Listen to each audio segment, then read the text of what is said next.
They were warned before they ever set foot in Burma that the jungle did not care who they were or why they had come. It swallowed men whole, erased trails overnight, rotted flesh, and turned courage into exhaustion. Still, when the first boot sank into the mud and the first wall of green closed behind them, Merrill, Marauders understood that no warning could have prepared them for this living, breathing enemy. The air was thick enough to chew, pressing against lungs already tight with nerves.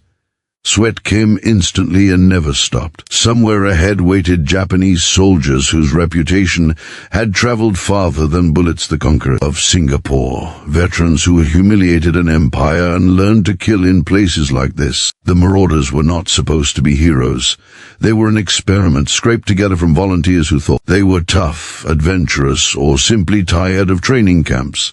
Many had never seen combat. Some were barely recovered from sickness when they marched out. Their weapons were heavy, their packs heavier, and their orders brutally simple. Go where no one else could go, strike where the enemy felt safest, and survive if possible. On the first night, as rain hammered the canopy and insects screamed without pause, survival already felt like an impossible luxury. Darkness in the Burmese jungle was not an absence of light, but a presence of its own. It pressed in from every side, filled with movement and sound, with unseen life crawling, flying, and slithering close enough to touch. Men lay on the ground, rifles hugged to chests, afraid to sleep, because sleep meant vulnerability. Leeches found skin no matter how carefully it was covered.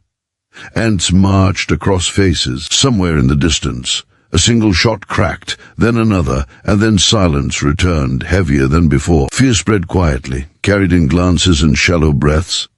Everyone knew who the Japanese were. They had swept through Malaya, crushed defenses thought unbreakable, and forced the surrender of Singapore, the Gibraltar of the East. They were disciplined, ruthless, and masters of jungle warfare. Stories followed them: bayonet charges at dawn, night attacks that left no survivors, soldiers who preferred death to retreat. Against that legend stood the Marauders, already tired, already sick, already questioning whether courage could survive in a place designed to strip men down to instinct. The jungle made no distinctions between enemy and ally. Mud swallowed boots. Rivers rose without warning, turning crossings into battles against drowning. Trails vanished behind them, erased by rain and rot. The smell of decay clung to everything, mixing with sweat, oil, and fear. Men stumbled and fell, sometimes too exhausted to rise until shouted at or dragged up.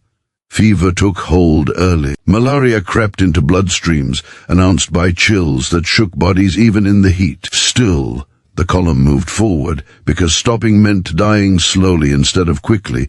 Then the jungle spoke in gunfire. It came suddenly, sharp and close, tearing through leaves and flesh alike. The Marauders dropped, returning fire toward flashes that vanished as quickly as they appeared. The Japanese did not stand and fight.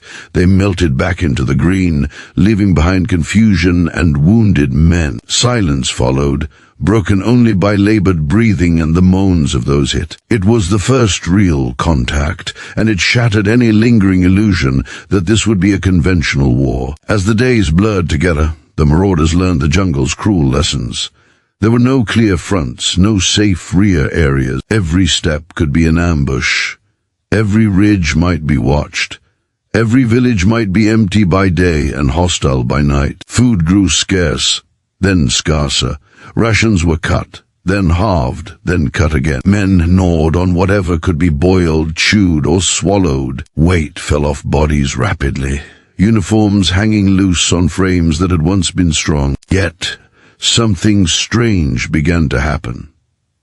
The fear did not disappear, but it hardened. Men stopped whispering about Singapore and started talking about terrain, timing, and angles of fire. They learned to move silently, to read broken branches and disturbed mud like words on a page. They learned that the Japanese bled the same color as everyone else. Small victories, barely noticed by anyone beyond the jungle, began to chip away at the myth.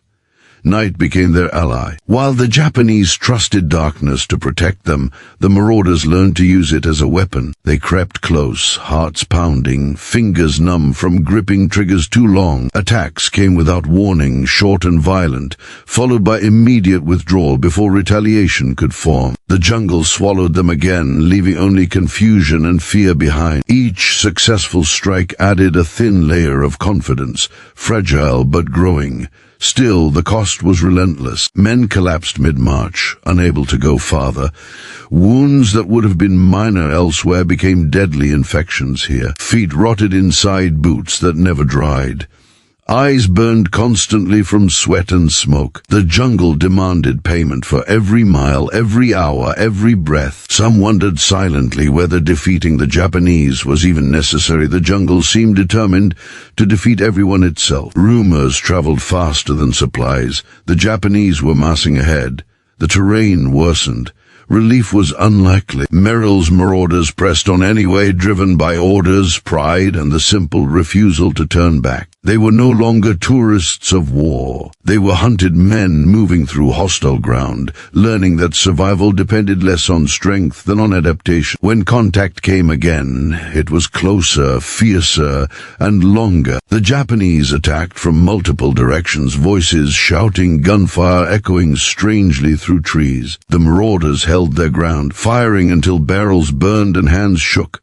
When it ended, bodies lay, tangled among roots and ferns. The Conquerors of Singapore had been stopped, if only briefly, by men who had arrived barely believing in themselves. As dawn broke weakly through the canopy, exhaustion settled like a second skin. No one celebrated, no one cheered. They simply checked weapons, bound wounds, and prepared to move again. The jungle was still there, watching, waiting, patient as always. And somewhere ahead, more veterans of a fallen empire were learning a new truth, that in this place, legends could bleed, and even conquerors could be hunted. They stopped thinking in days and started thinking in distances measured by pain. Every mile forward felt like a small war of its own, fought against swollen feet, shaking hands, and minds dulled by hunger. Merrill's Marauders were no longer marching toward objectives on a map. They were crawling deeper into a world that seemed designed to grind human beings into silence. Yet somewhere within that exhaustion, a dangerous clarity formed. They were not supposed to win clean battles. They were supposed to disrupt, confuse, and bleed an enemy that believed the jungle belonged to it. The Japanese believed that too. Veterans of Malaya and Singapore moved with confidence born of success, certain that no force could outmaneuver them in terrain they had already mastered. They advanced along ridges and supply lines with practiced efficiency, expecting fear and collapse from anyone foolish enough to challenge them. What they found instead were men who refused to appear when expected and struck when least anticipated. The jungle itself became unreliable. Paths were no longer safe. Silence no longer meant security. The Marauders learned to move like shadows, spreading out, communicating with hand signals and brief touches rather than words. Voices felt too loud, too risky. Sweat stung eyes constantly, blurring vision during moments when clarity meant survival. Rifles were cleaned obsessively because a jam in this place was a death sentence. Even sleep was rationed, stolen in fragments whenever exhaustion overwhelmed fear. Combat came in sudden, vicious bursts. A single shot would crack, followed by a dozen more, then grenades bursting with dull thumps that shook the forest floor. The Marauders hit supply columns, command posts, and patrols, never lingering long enough for the Japanese to regroup. Each engagement lasted minutes, but the psychological damage lingered far longer. Survivors spoke of enemies who appeared out of nowhere and vanished just as quickly, leaving confusion and terror behind. The jungle amplified everything. Gunfire echoed unpredictably, making it impossible to tell direction or distance. Smoke clung low beneath the canopy, turning firefights into blurred nightmares. Blood disappeared quickly into the mud, swallowed without ceremony. Bodies decomposed fast, reminding everyone how temporary they were here. There was no room for ceremony, no space for grief beyond a brief tightening of the jaw before moving on. Disease cut through the Marauders as relentlessly as enemy bullets. Malaria struck in waves, leaving men shivering uncontrollably 1 hour and burning with fever the next. Dysentery weakened even the strongest. Medical supplies ran dangerously low. Men carried comrades when they could, dragged them when they had to, and left them behind when there was no other choice. Those decisions haunted them more than any firefight.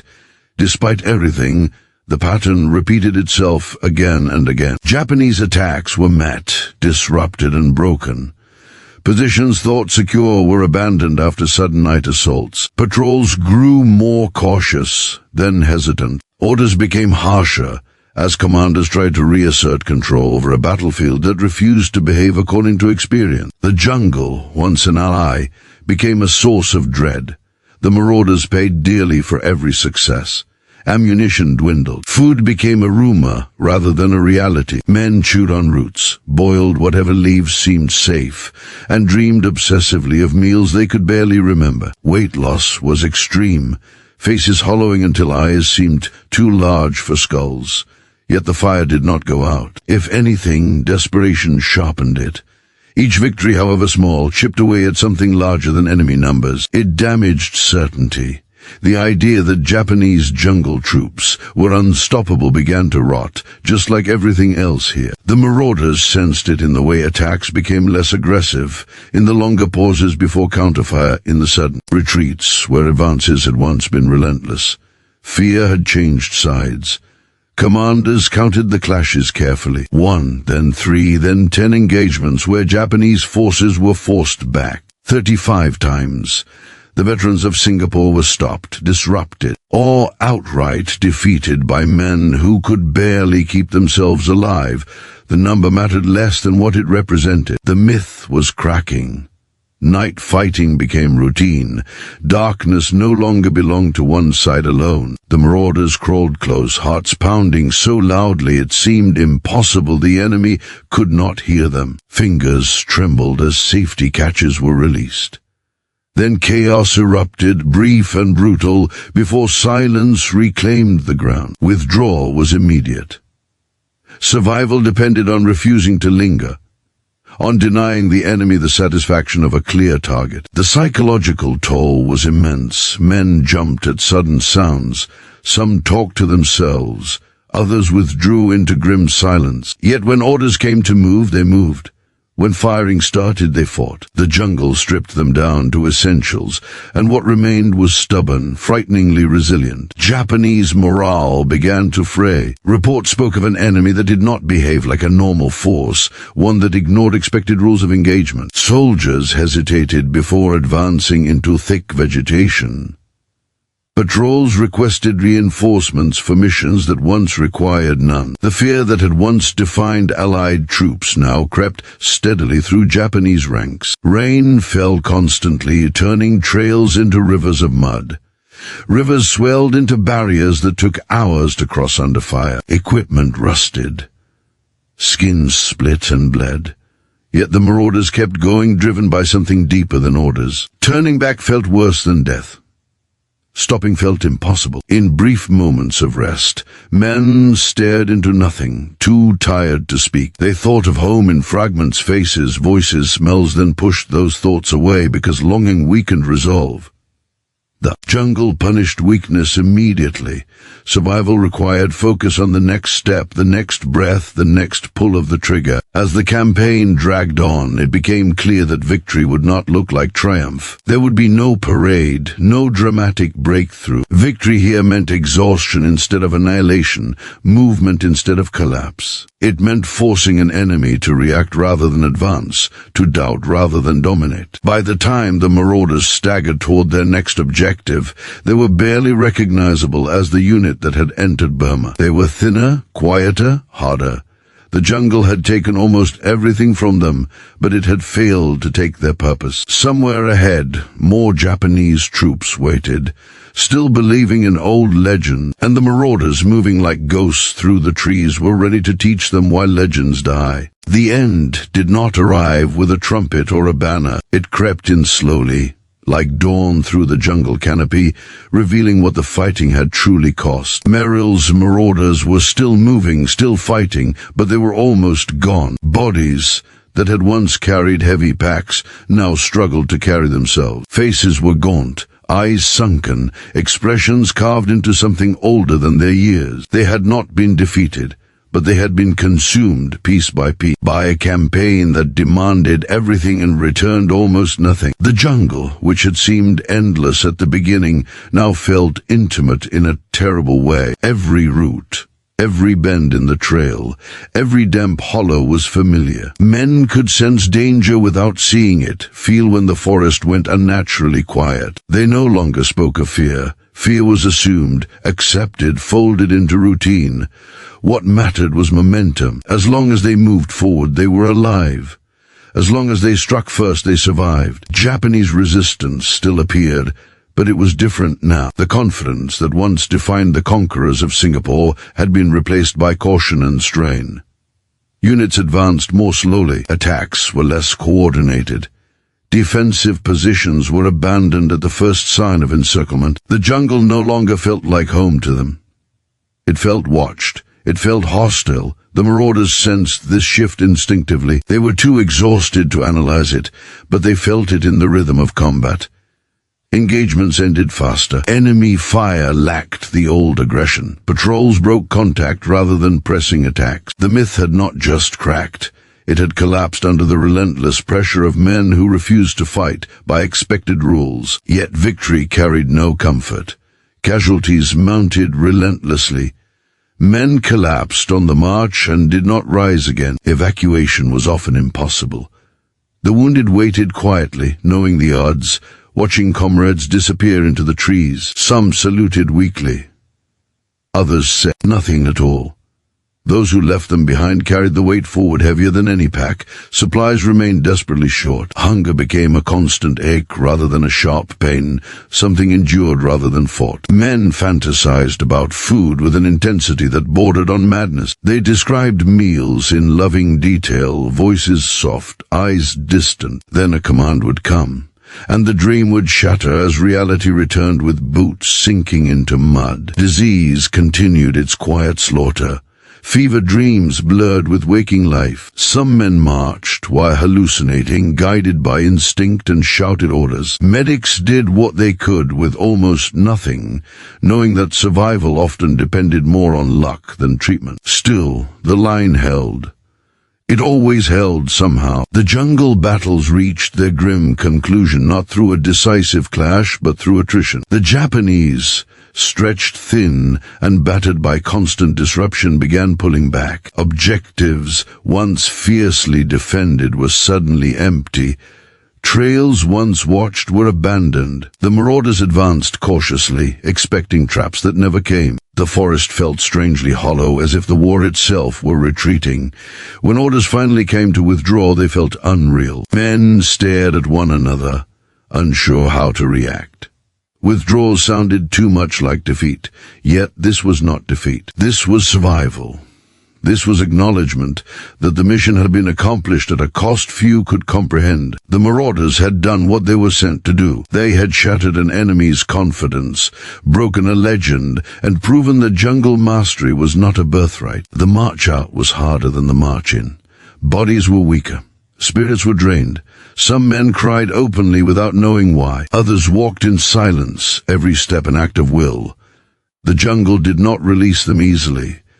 Rain fell as if in protest. Trails collapsed behind them, erasing evidence that they had ever been there. When they finally reached relative safety, there was no celebration.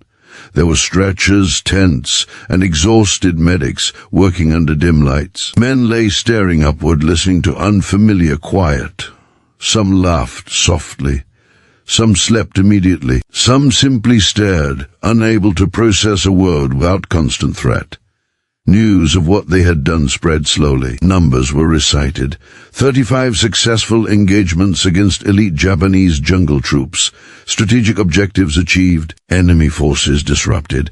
None of it captured the reality. None of it explained the smell of rot, the sound of rain on leaves during firefights, the weight of leaving a friend behind in the mud. The survivors were changed forever. They returned thinner, quieter, carrying memories that refused to fade. They had seen what endurance truly meant, had learned how fragile legends could be when faced by men who refused to accept them. The Conquerors of Singapore had entered Burma believing themselves unmatched. They left it humbled, bloodied, and haunted by an enemy that had emerged from the jungle itself. History would eventually record the campaign in clean lines and formal language. It would speak of tactics, objectives, and outcomes, but the truth lived elsewhere, in the minds of those who had walked through hell and come back altered. Merrill's Marauders had not just fought the enemy, they had fought nature, disease, hunger, and despair, and they had refused to surrender to any of it. The jungle remained,